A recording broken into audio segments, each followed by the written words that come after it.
6 weeks out.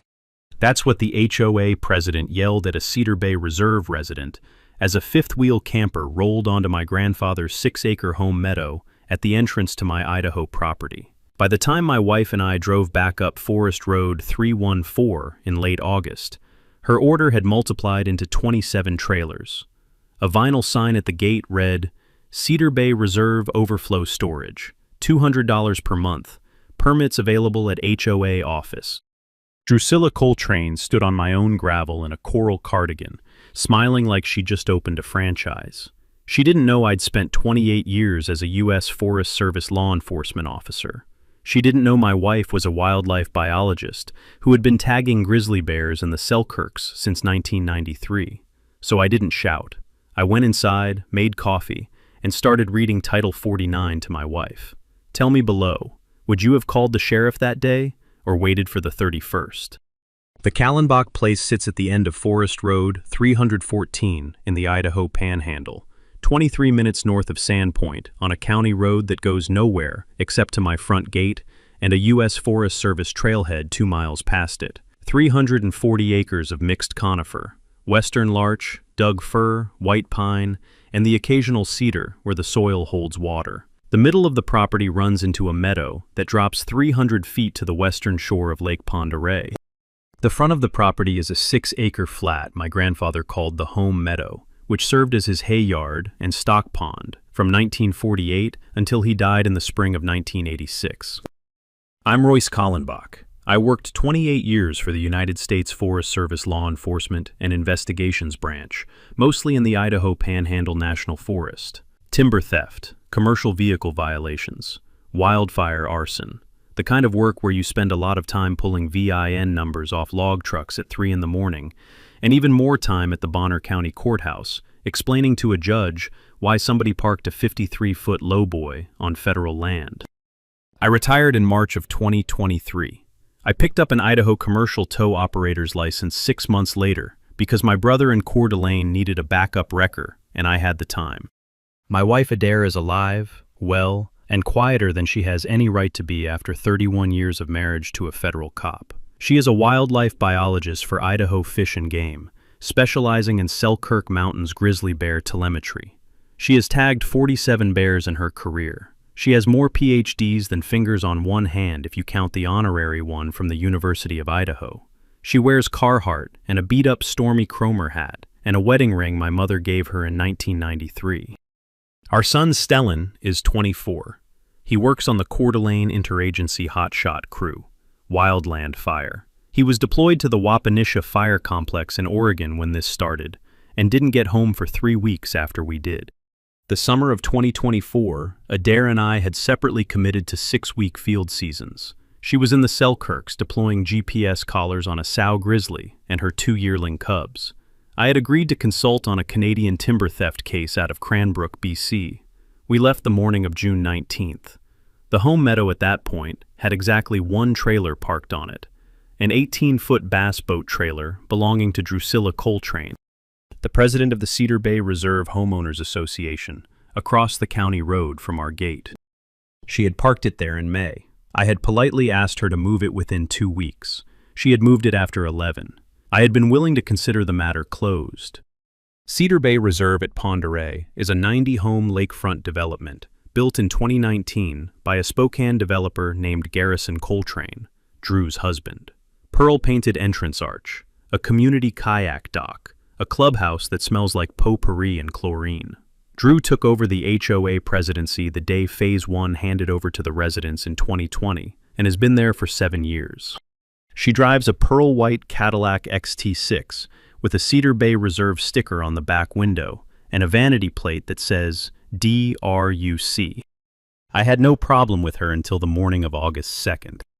That was the morning Adair and I drove up Forest Road 314 with the windows down, 2 thermoses of bad cowboy coffee on the bench seat between us, and pulled around the last bend before the gate to find 27 trailers parked on the home meadow my grandfather had cleared with a Caterpillar in 1948.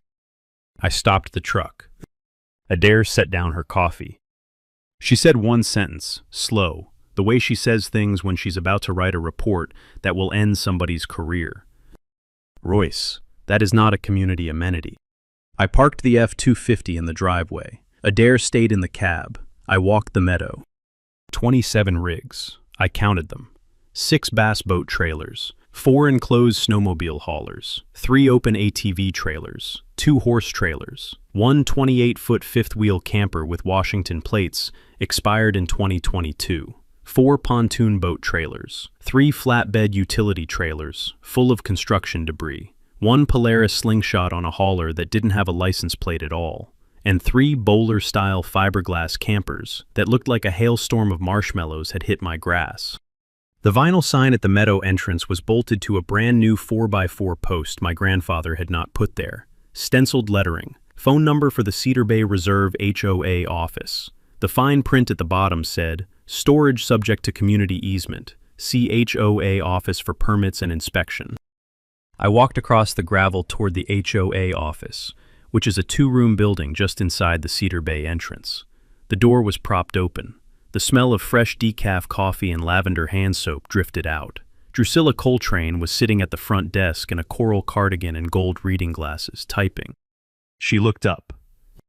Royce, welcome home. Drew, why is my meadow full of trailers?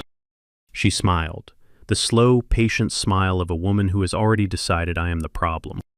Royce, the board passed a community easement amendment in March. Your property's recorded ingress-egress easement was clarified to include common storage rights for HOA residents in good standing. We've been mailing the trailer owners their permits for 3 months. It's all very organized. She slid a folded photocopy across the desk. I unfolded it. It was a document titled Amended Easement Declaration, Kallenbach to Cedar Bay Reserve HOA, recorded March 14, 2024. Bonner County Recorder of Deeds, document number 2024-3801471. Bottom corner had a notary stamp. The seal said Rosalind Bickford, Idaho Notary Commission 19874. I looked at the document for a long time. I looked at the recording number. The recording number didn't match any sequence the Bonner County Recorder had used in the last 15 years. Bonner County recording numbers in 2024 started with the prefix 1124, not 3801. I knew because I had pulled timber theft easement records out of that office every 6 weeks for 28 years. I looked at the notary seal. Idaho Notary Commission 19874 had been suspended in November of 2022 for fraudulent acknowledgments. I knew that because I had testified at the Idaho Secretary of State hearing that suspended her. I looked at the language. Said easement includes commercial vehicle storage rights for permitted HOA-affiliated trailers, watercraft conveyances, and recreational equipment at fair market storage rates as determined by the Cedar Bay Reserve HOA Board. It was a sentence that read like somebody had glued it together from a real estate broker's brochure and a county code section that didn't exist. I folded the document back up. I handed it back to Drew. Drew, this isn't real. Royce, I understand it's been a long 6 weeks.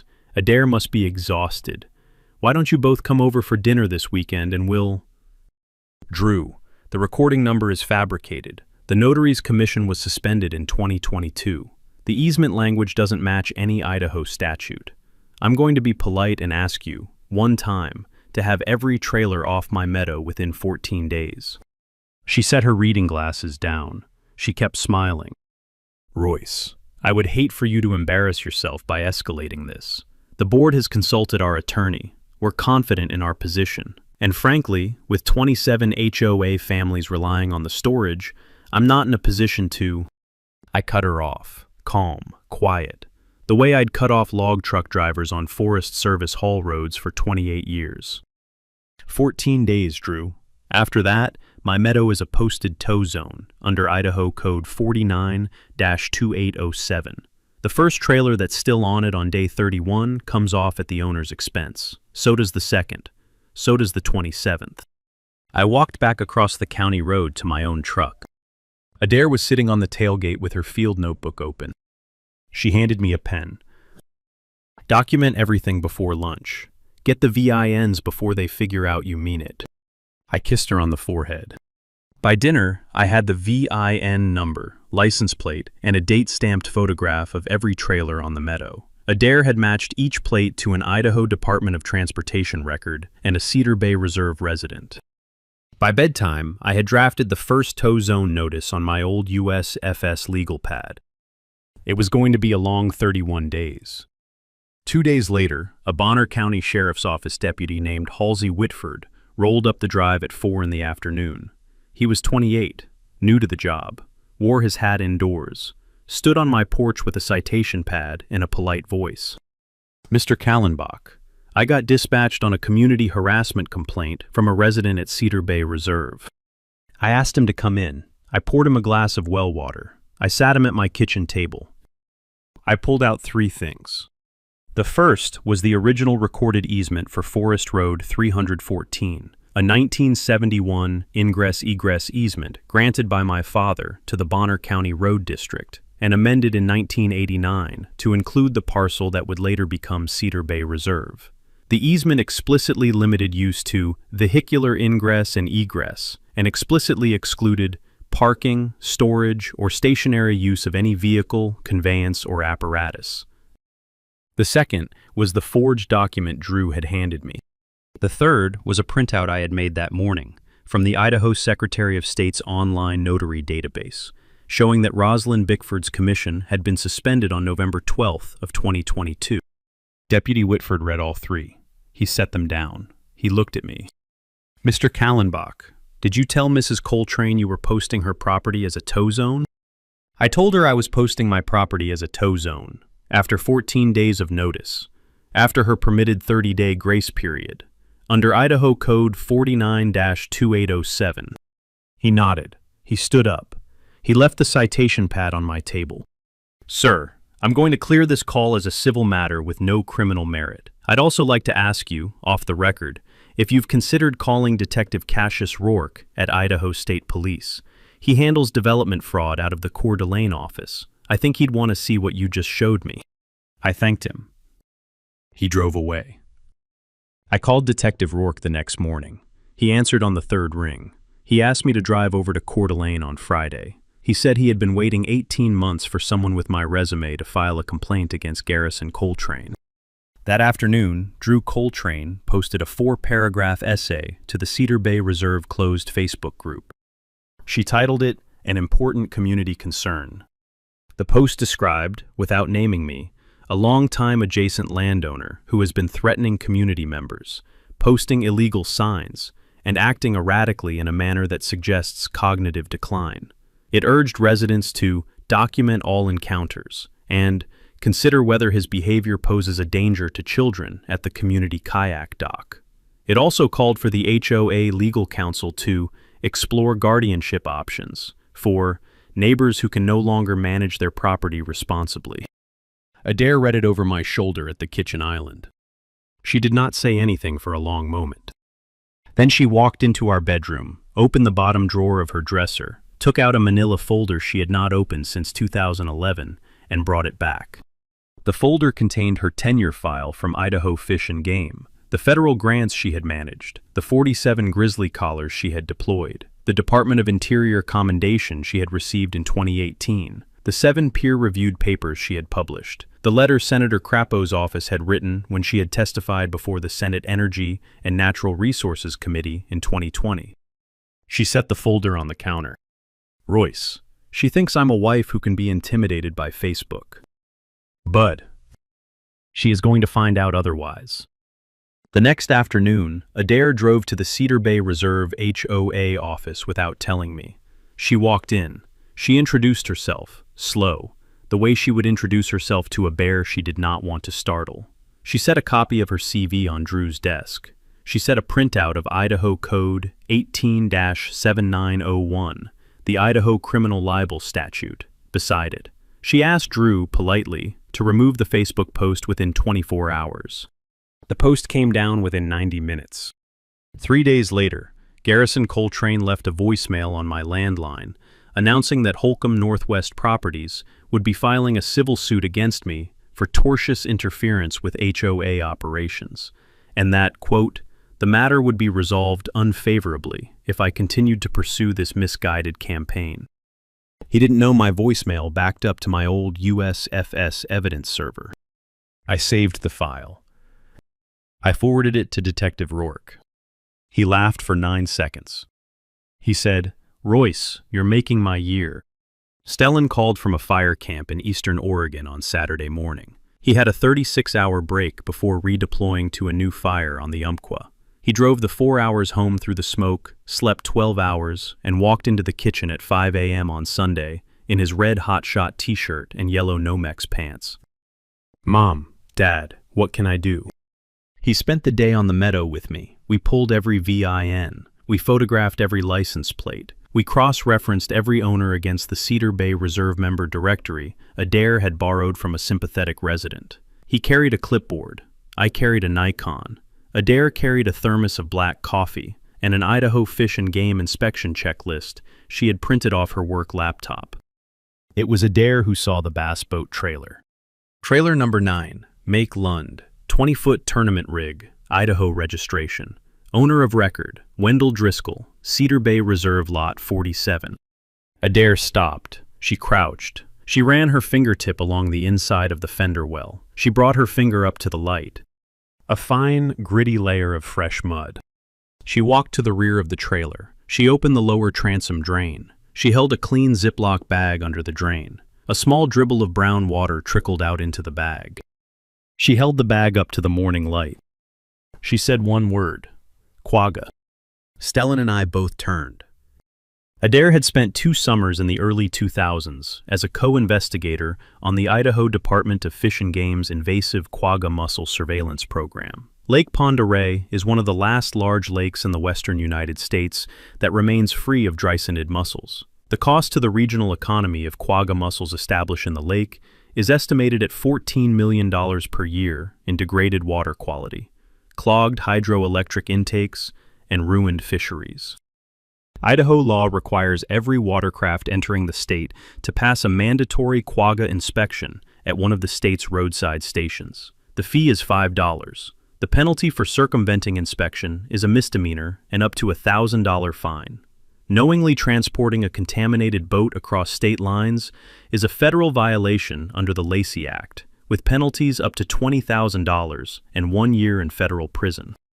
Adair photographed the water sample. She photographed the trailer. She bagged a small soil sample from the inside fender. She labeled everything. She drove the samples to the Idaho Fish and Game Regional Laboratory in Sandpoint that afternoon.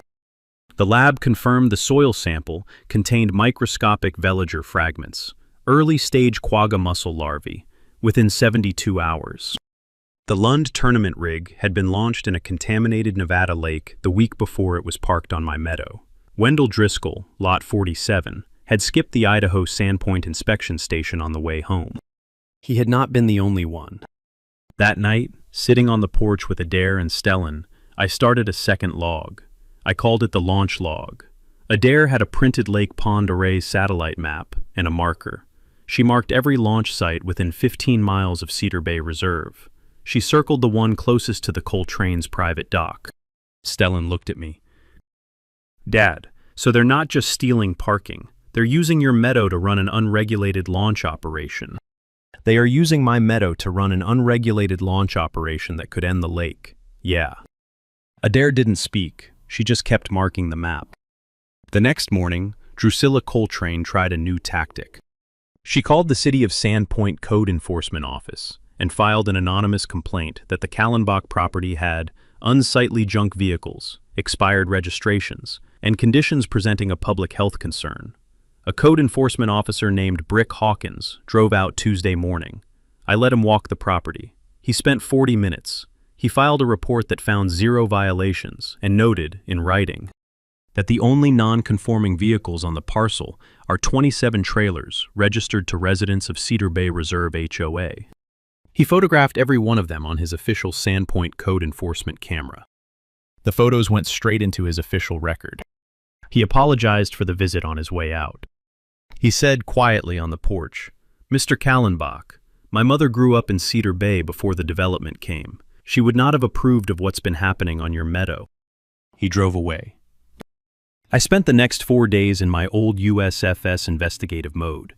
Fresh legal pad, 3 monitors, a thermos of black coffee that never quite emptied because Adair kept refilling it before I noticed. I pulled the Cedar Bay Reserve HOA's bank account statements through a public records request the Idaho Attorney General's office had cleared for me as a retired federal officer. The account had received $259,200 in incoming deposits over the previous 4 years, labeled as Overflow Storage Fees, Cedar Bay Reserve HOA, $200 per month, 27 trailers, 48 months. The math was clean.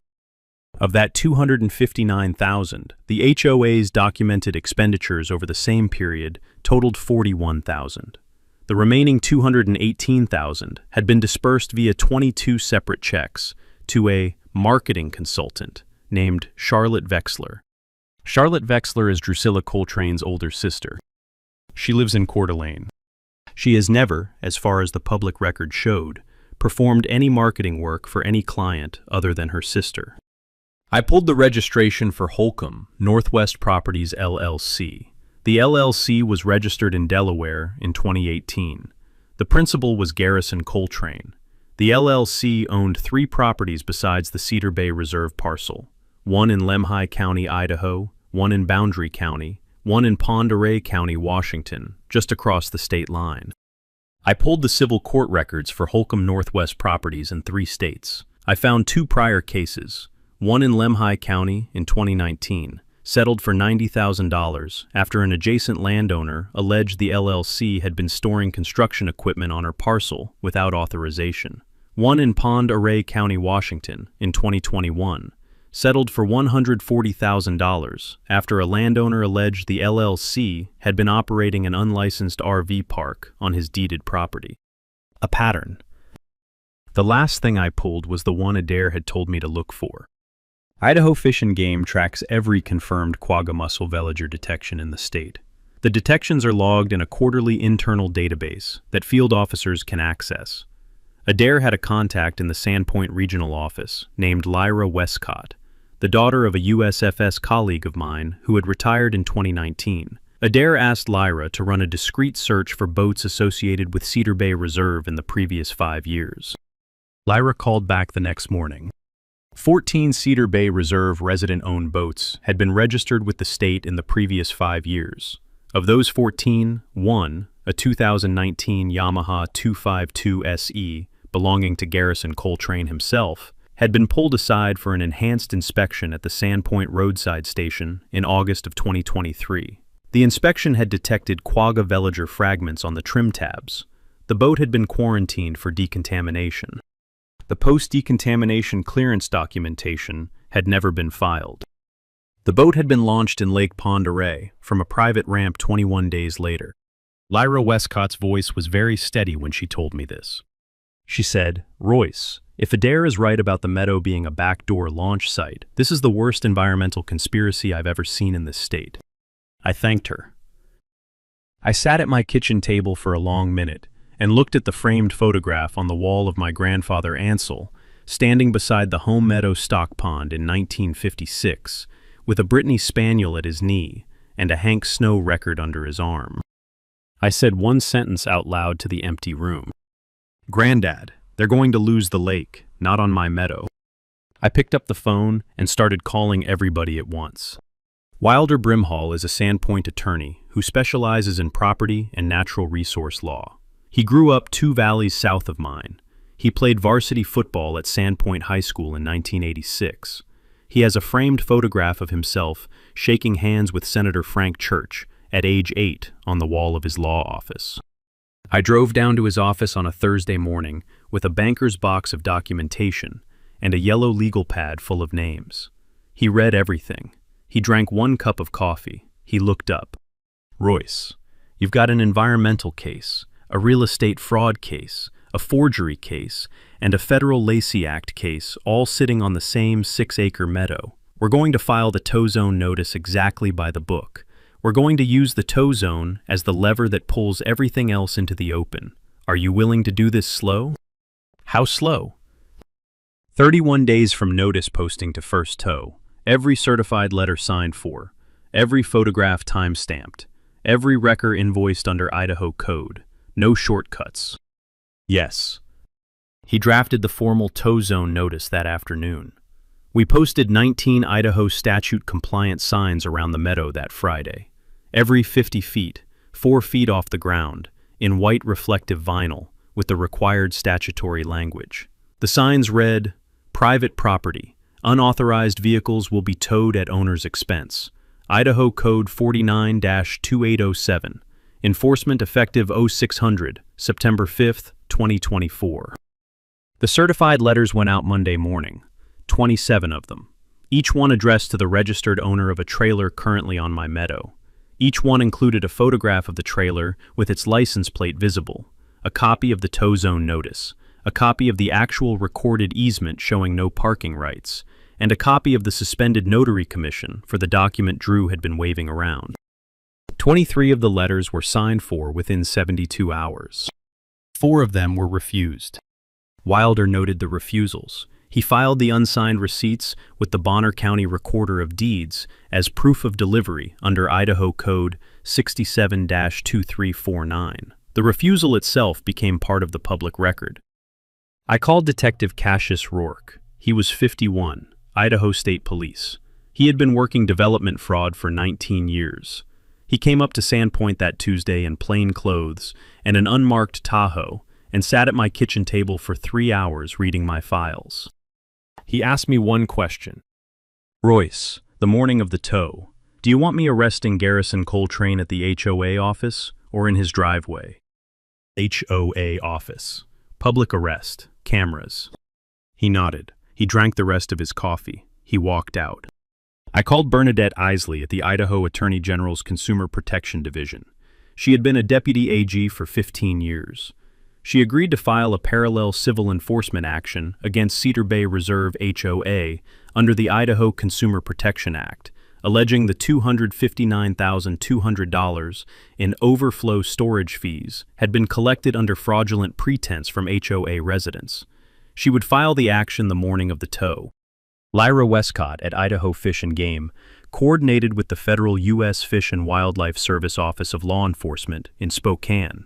They would have officers on scene the morning of the tow to seize Garrison Coltrane's 2019 Yamaha 252 SE and document any other boat trailers showing quagga contamination. I called 3 local wrecker services, Spence Hauling in Sandpoint, Northern Lights Recovery in Bonner's Ferry, and my brother's outfit in Coeur d'Alene. Each agreed to bring 2 trucks on Saturday morning, September 5th. I quoted them at standard Idaho commercial rates, billable to the trailer owners under Idaho Code. By August 30th, I had 3 wreckers, 2 federal officers, 1 state detective, 1 attorney, 1 wife, and 1 son committed to a meadow in the Idaho Panhandle for 6 in the morning on a Saturday. I had been a federal officer for 28 years. I had never built a case this clean. That Saturday afternoon, Stellan helped me build a temporary fenced impound yard on the back acre of my property. Chain link panels, forklift access, numbered stalls, each stall sized for a different rig. We finished at sundown. Adair brought us elk burgers from the freezer. We ate on the back porch and watched a great horned owl glide across the meadow toward the larches. "Royce." "Yeah, bud. That's a lot of trailers." "It's exactly 27, bud. I counted." In the 18 days between the certified letters going out and the morning of the tow, Drusilla Coltrane made 4 serious mistakes. The first arrived the day after the letters landed. A quiet title action filed in Bonner County District Court. Cedar Bay Reserve HOA versus Royce Kallenbach. The action sought a declaration that the HOA held a prescriptive easement over the 6-acre home meadow based on open, notorious, and continuous use since 2020. Idaho prescriptive easement requires 20 years of continuous use. They had 4. Even the cheapest property lawyer in Bonner County would have laughed at the filing. Garrison's attorney filed it anyway. He wanted noise. He wanted me distracted. Wilder Brimhall filed a motion to dismiss the next morning. The motion was set for an October 11th hearing, 6 weeks after the scheduled tow. The lawsuit had no legal teeth. Its only purpose was to give Drusilla Coltrane a reason to wave a manila folder at HOA residents who were starting to ask questions about the certified letters. The second mistake came on a Thursday afternoon, when Drusilla organized an HOA member walk and talk along the county road in front of my driveway. 11 Cedar Bay Reserve residents, in matching teal Cedar Bay polos, walked the easement, holding hand-painted signs that read, "Respect the board," "Community standards matter," and one that just said, "Royce, stop," in red marker. I watched them from the front porch. They walked for 43 minutes. A car drove by. The driver, an old logger named Wendell Knapp, who'd worked for the same outfit as my father in the 70s, leaned out his window, looked at the signs, looked at me on the porch, and said 2 words. "Sad bunch." He drove on. The walk dispersed at 5. That same evening, Drusilla drove up the access road to the Idaho Fish and Game Regional Field Office in Sandpoint, walked into the lobby, and asked the receptionist to speak to Adair Kallenbach. Adair came down. She wore her field uniform, Carhartt pants, khaki shirt, IDFG patch, her hair pulled back under a Stormy Cromer hat she'd had since 2009. Drusilla said she had come to have a candid conversation, woman to woman, about the situation with Mr. Kallenbach. Adair walked her into a small conference room. She closed the door. She sat down. She did not invite Drusilla to sit. She said one sentence. "Mrs. Coltrane, I have spent the last 31 summers tagging grizzly bears in the Selkirk Mountains. I have been charged by a 400-pound sow at 16 yards. I have tranquilized boars that weighed more than your Cadillac. You are not going to find me intimidating, and I am not going to find you interesting. Please leave." Drusilla left. Adair walked back to her desk, wrote a single-paragraph memo for the file, and faxed a copy to Wilder Brimhall's office. The third mistake came on Friday morning when the Cedar Bay Reserve HOA board voted 6-1 to formally reject the tow zone notice issued by Royce Kallenbach. The minutes of the meeting were posted to the HOA's closed Facebook group with a triumphant photograph of Drusilla holding a printed copy of the meeting resolution. The resolution had no legal force whatsoever. It was, however, a written admission by all 6 voting board members that they had received the tow zone notice, had read it, had discussed it, and had chosen to ignore it. Wilder Brimhall called me on Friday afternoon. He said, "Royce, they just put willful disregard in the record under their own signatures. 6 of them. You couldn't have gotten that admission from a Bonner County judge with a subpoena." The fourth mistake came on Friday evening at 9:15. Drusilla Coltrane drove her Cadillac XT6 to the entrance of my home meadow with her bass boat trailer hitched behind it. She unhitched the trailer 2 feet inside my reflective tow zone sign. She propped a hand-painted plywood sign against the bow rail. The sign read, "Cedar Bay Reserve Turf. Respect the board." She took a selfie with the sign. She posted it to the HOA Facebook group at 9:18 with the caption, "We do not back down." The post got 47 likes. It also got logged by the trail cameras Stellan and I had installed at the meadow entrance 2 weeks earlier. The cameras had high-definition night vision. They captured every second of her unhitching the trailer, propping the sign, and taking the selfie. I forwarded the footage to Detective Rourke at 10:14. He texted back at 10:16. "That's a 5th charge. See you at 6 tomorrow." Saturday morning at 4:30, the sky over Lake Pend Oreille had not yet decided to be blue.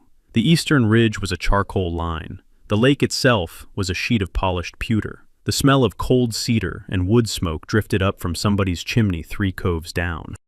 I sat on the porch with a thermos of coffee and a stack of paperwork that ran to 146 pages. Adair was in the kitchen pulling field gear. Stellan was at the back gate locking the impound yard. The trail cameras were live. The reflective tow zone signs were lit by the porch floodlight. The first wrecker was due at 5:45. At 5:15, 3 sets of headlights rolled up Forest Road 314 in single file. Spence Hauling out of Sandpoint. Northern Lights Recovery out of Bonner's Ferry. My brother Lyle's wrecker out of Coeur d'Alene. 6 trucks total. Heavy-duty flatbeds and rotators with extended booms. Each driver had a Carhartt jacket, a thermos, and a clipboard. I walked down and shook every hand. Lyle handed me a fresh thermos. He said, "Royce, Mom would have laughed." He didn't have to say anything else. At 5:45, Detective Cassius Rourke pulled up in a state-marked Idaho State Police Tahoe, with 2 troopers riding shotgun in back. Lyra Westcott followed in a green Idaho Fish and Game Tundra, with a uniformed federal U.S. Fish and Wildlife officer named Quincy Boudreau in the passenger seat. Wilder Brimhall arrived 2 minutes later in a black Audi A6, carrying a leather litigation case and a sealed acid-free folder. At 5:51, the sun cleared the eastern ridge. At 5:55, Detective Rourke briefed everybody at the kitchen island. The plan was a synchronized 3-hit operation. First hit, 6 a.m., the tow zone activates.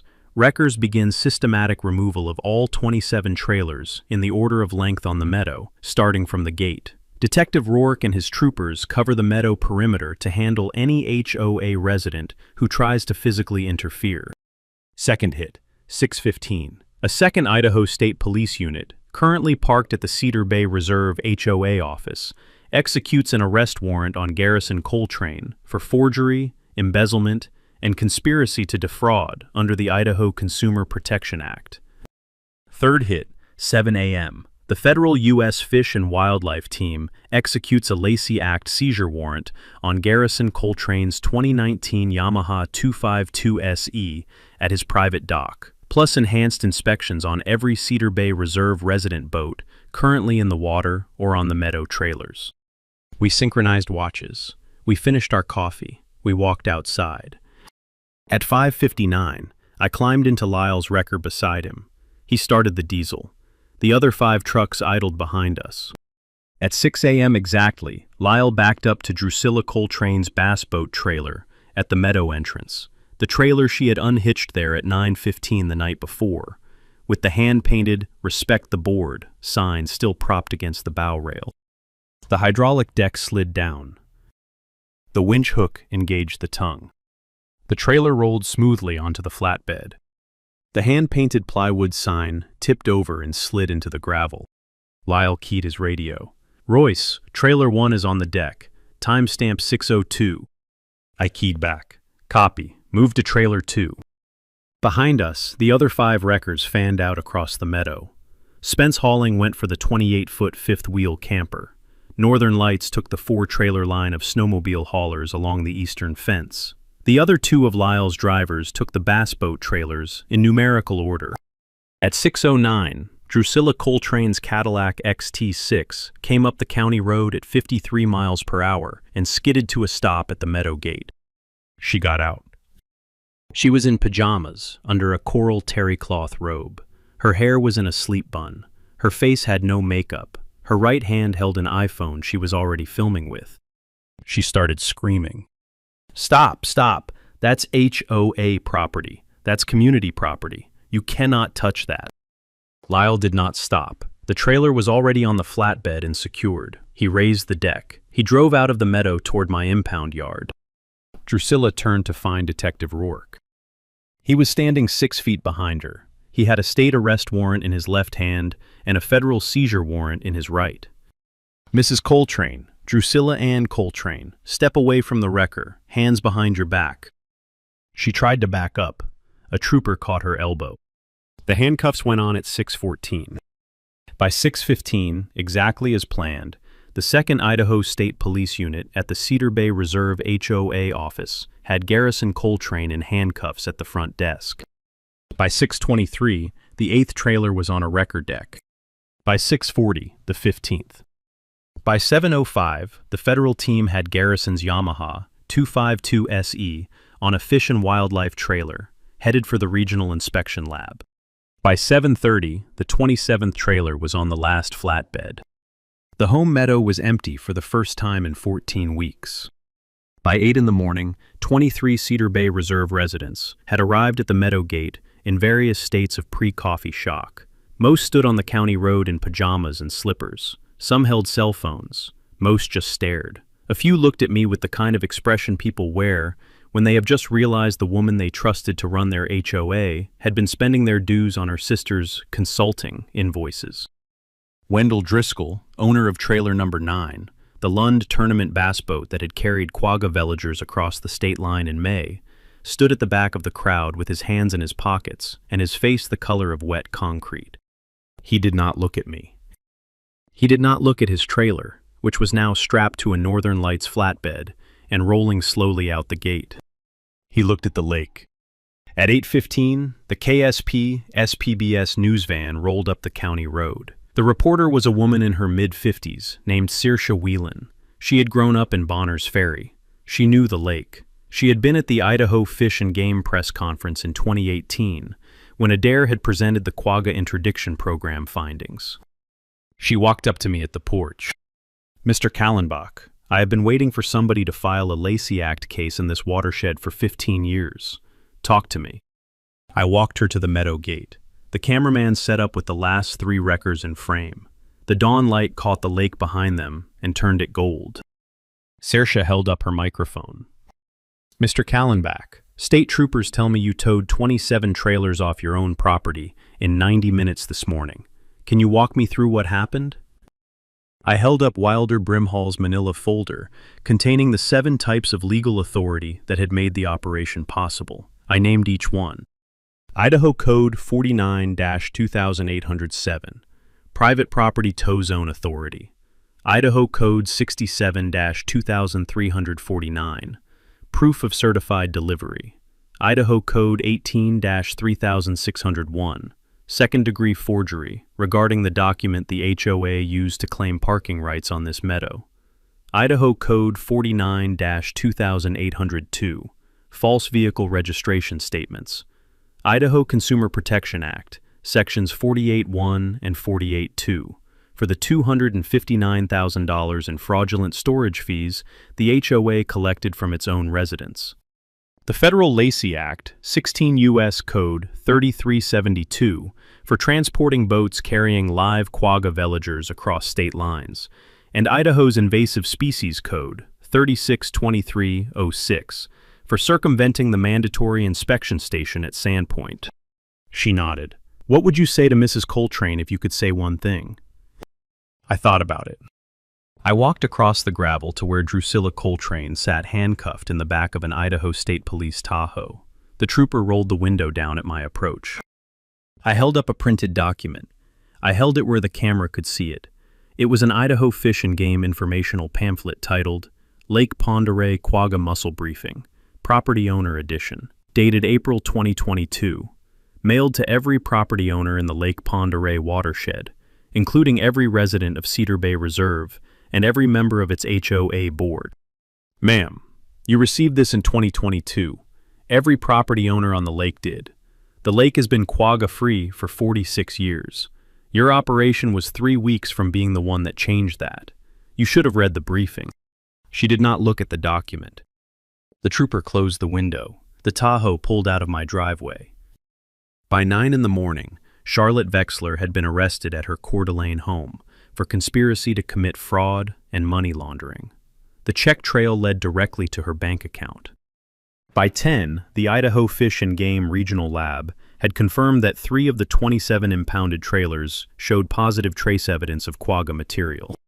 By noon, the federal U.S. Fish and Wildlife Team had launched a full forensic inspection of Garrison Coltrane's 2019 Yamaha and the private Cedar Bay Reserve dock.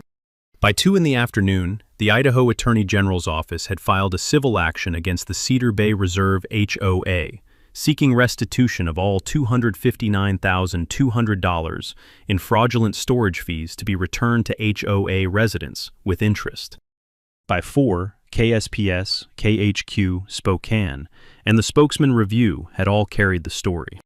By 6, the Cedar Bay Reserve HOA Board held an emergency meeting and voted 6-1 to dissolve immediately. By midnight, the operation was over. I sat on the porch with Adair and Stellan and watched the moon rise over Lake Pend Oreille. The water was still. A loon called from the western shore. The smell of cedar and dew settled on the porch boards. Stellan said one sentence. "Mom, Dad." Granddad would have laughed. Adair said. Bud, he'd have laughed his head off. I just drank my coffee. I'd already laughed mine off 12 hours earlier.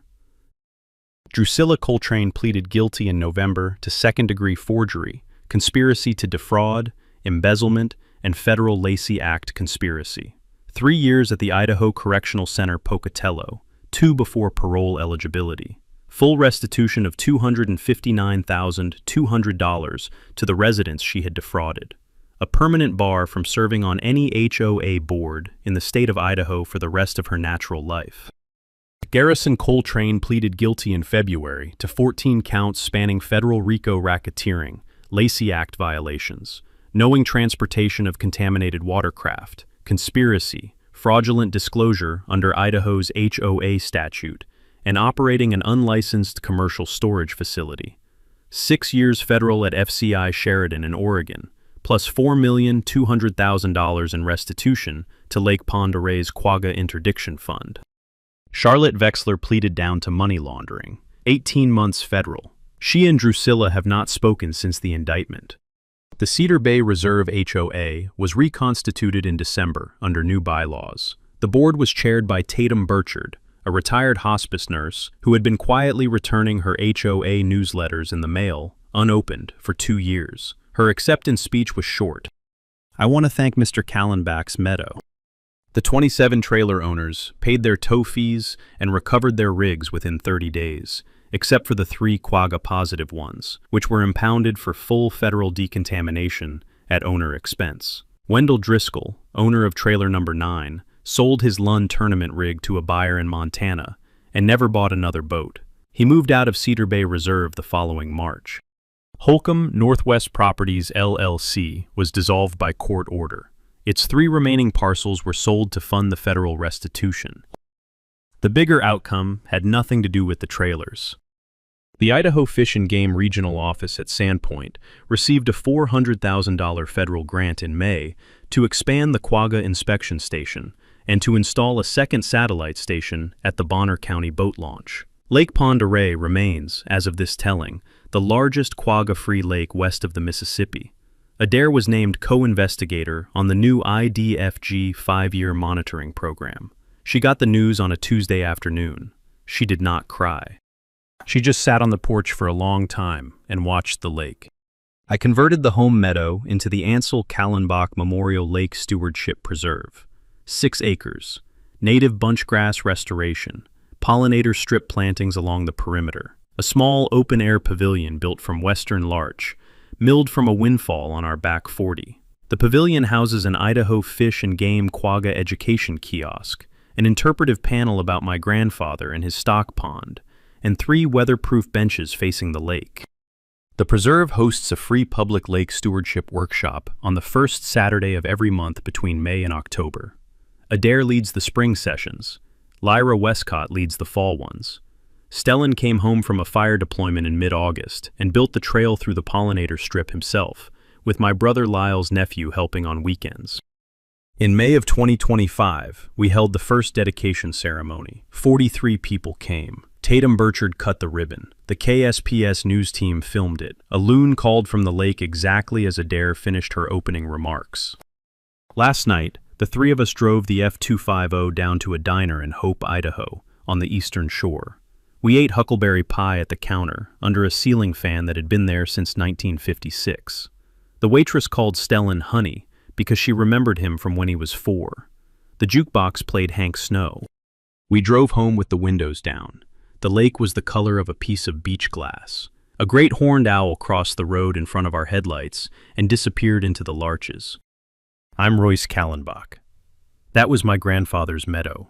That was my wife's lake. That was my son's preserve. That was the tow zone. Drusilla Coltrane didn't fail because Rosie Callenbach got loud. She fell because Ross Delacranche got procedural. For 4 years, she'd been collecting $200 a month from her own neighbors to store the trailers on land that wasn't hers. And not once in those 4 years did anyone behind her ask the basic questions. Whose name is actually on the deed at the end of Forest Road 314? That's the lesson. The scheme survives on the assumption that nobody is reading the statute. Real strength is reading the statute, posting the signs, sending the certified letters, and waiting exactly the number of days the law says you have to wait. Royce didn't beat her with anger. He beat her with documentation. He pulled the records. He photographed every plate. He let the certified letters land. He let the board put their willful disregard into the minutiae under their own signatures. He let the Federal Lacey Act do the heavy lifting on the part of the story that mattered most, the lake. If you ever had an HOA decide they could start a problem on your property, share your story in the comments. We hear each other. Hit subscribe. Next week, we head to update New York, where an HOA tried to dam a father's irrigation pond. Turns out he was the deputy commissioner of state agriculture before he retired.